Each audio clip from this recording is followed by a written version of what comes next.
දරුවනේ පින්වතුනේ රහසේ අකපව්කම් කළාට විපාකී ප්‍රදර්ශනය කරන්න වෙනවා. ඒක වහන්න බෑ. ඕන තරම් පව්කම් රහසේ කරන්න පුළුවන්. කවුරුවත් දන්නේ නැහැ. මැරෙනකල් දන්නේ නැහැ. අම්මා දන්නෙත් නැහැ, තාත්තා දන්නෙත් නැහැ, බිරිඳ දන්නෙත් නැහැ, ස්වාමියා දන්නෙත් නැහැ, දරුවෝ දන්නෙත් නැහැ. මැරෙන අවසාන පොදේ සමහරට තමන්ටත් මතක නැහැ.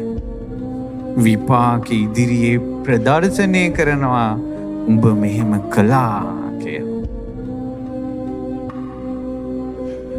ඊට පස්සේ මොකද වෙන්නේ?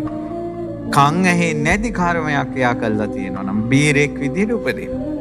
අම්මට තාත්තට අතපය දික් කරලා අනිත් අයට වකුටු අතපය වකුටු කරලා විකාර කරලා ඒ කර්ම කළා තිබ්බොත් අතපය වකුටු වෙලාම උපදිනවා.